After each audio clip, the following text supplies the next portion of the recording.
Hi, hello guys. Kamusta na kayo dyan? Welcome ulit sa channel natin, no? So guys, today meron tayong gagawing antena para sa 11 meters. Antena to sa CB. Actually, meron akong ground plane antena. Pero subukan kong gumawa ng NPED. Pero vertical siya, no? So mag-experiment tayo. So, meron ako ginawa rito pang NPED na transformer. Ito kung mapapansin nyo. So, meron siyang dalawang, ito parang, dito ilalagay yung antena niya. Then dito sa baba yung counterpoise or ground.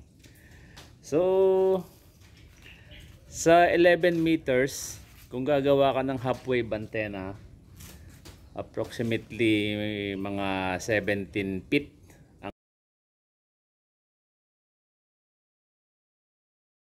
ang haba ng whip mo, no?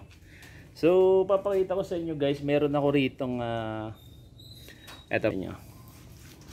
So kung papansin nyo, eto may fiberglass ako na sa X700 ko to na tinamaan ng kidlat. So may tira pa siyang dalawang dugtong, no? Yan. Tapos eto dudugtungan ko siya kasi mga 10 feet lang siya eh. And then meron siyang another mga 7 feet na aluminum tube. So ito yung niya, haba niya, oh. So 17 feet. Mga ilan ba to? Mga 17.5. Yun, 17.5 feet ang ating width, no? So mahaba.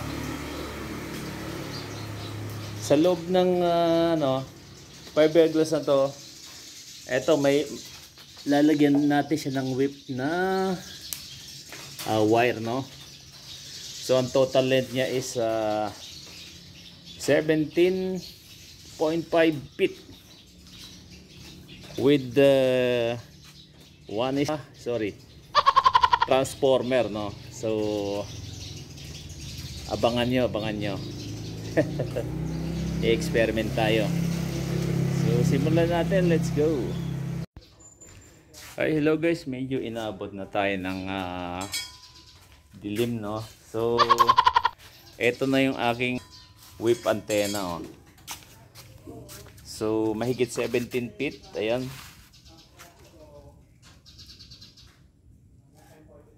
Yan, oh. So ang haba niya is mahigit 17 feet. Ayan, yan. So medyo may kahabaan, ano. Yan yung whip natin. Ito yung dulo ng wire, oh. Ayan, yung dulo nito ikakabit natin dito sa transformer natin. Ito. Dito sa itaas, yan, dito. Dito sa baba yung kanyang counterpoise, no. So ang haba pala guys ng etong whip niya, mga 17.5. Tapos ang required niyang counterpoise o ground, mga 3 feet yon. 3 feet, then 17.5. Hello guys, medyo ginabi na kami sa pag-install nitong ating 11 meters antenna, no. So naikabit ko na yung transformer niya, no. So ito yung niya, transformer, no. Ito yung ground, ayan, may wire siya. Tapos ito yung antenna niya, yung whip. Ito kung mapapansin nyo. So medyo mataas to guys, medyo mahaba, almost 17 feet, no.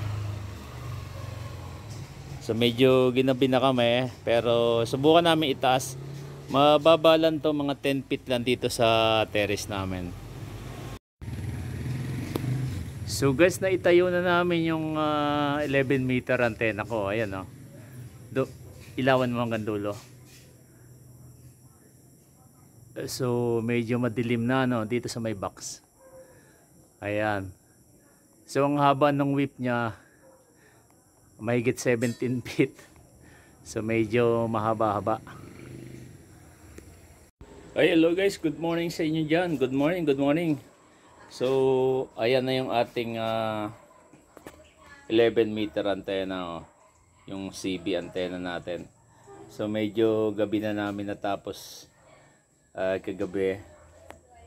So tetestingin ko ngayong umaga. So ito guys, dito ako sa terrace ko. Siguro mga 20 feet lang from the ground, no. Ay, mahaba siya, oh. Mga mahigit 17 feet yan eh. So guys, ito yung aking 11 meter antena, oh. Ayan.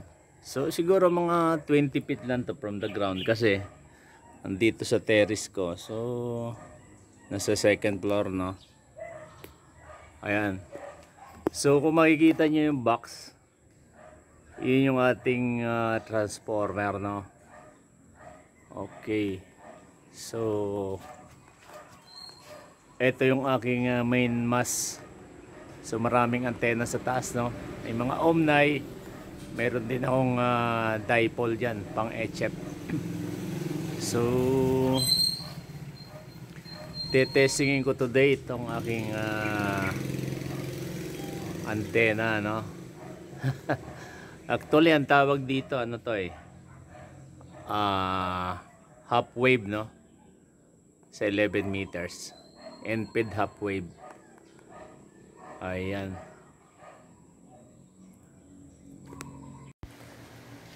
Hello guys, continue natin yung testing natin ng antena ko sa 11 meter, no.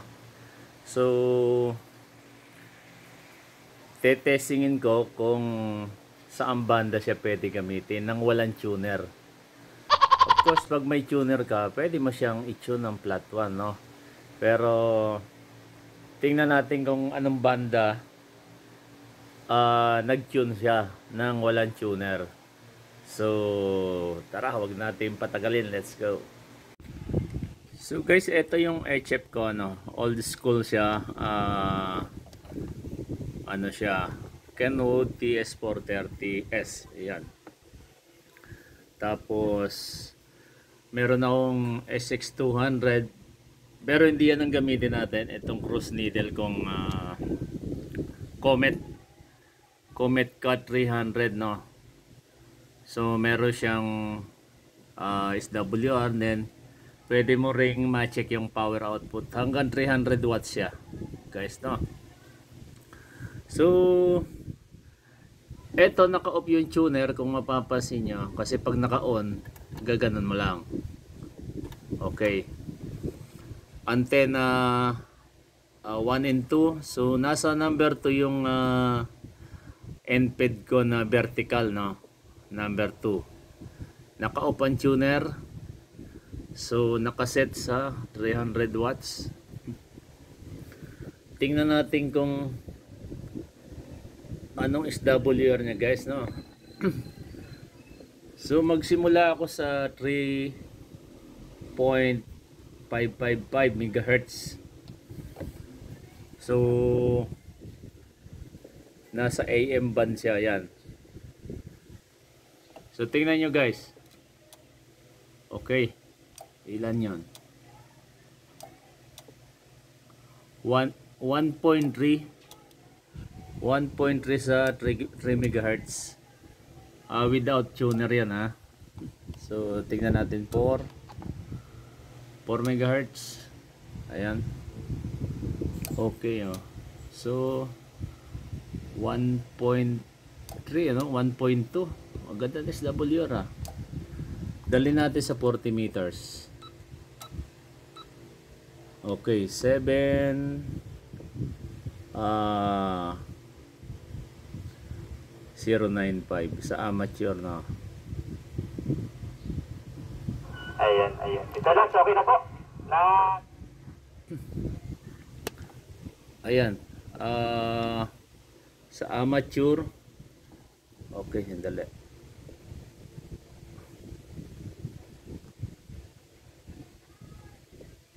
Seven decimal 095 para frequency. Guys, is WR niya 1.2. Ayan, okay. So, dali natin sa 20 meters. Ah,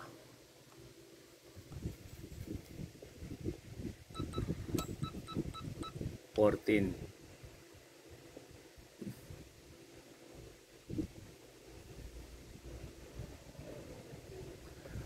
Guys, 20 meters. 20 meter ba? O mababa is WR? Less than 1.2.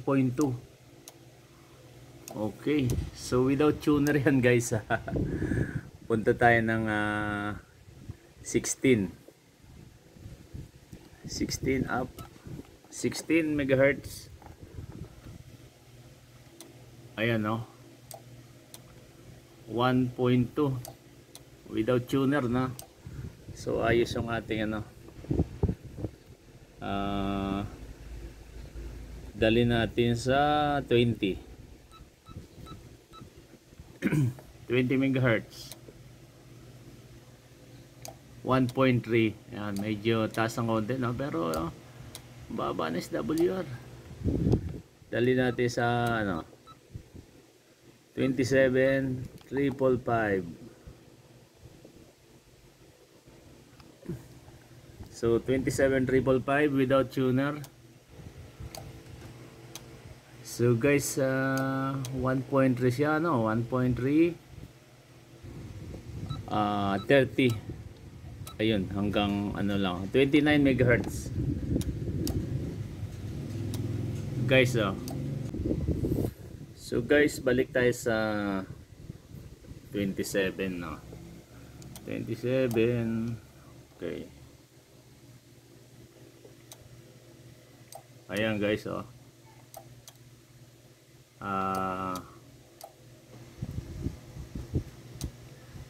1.3, no? Pero i-on natin yung tuner natin. Tuner. Naka-on yung tuner guys, no? Ipinos ko lang yung tuner. So timplahin natin yung tuner, no? Okay. Bumaba na siya, no? Pero pwede pa nating mapaplatuan yan. Okay.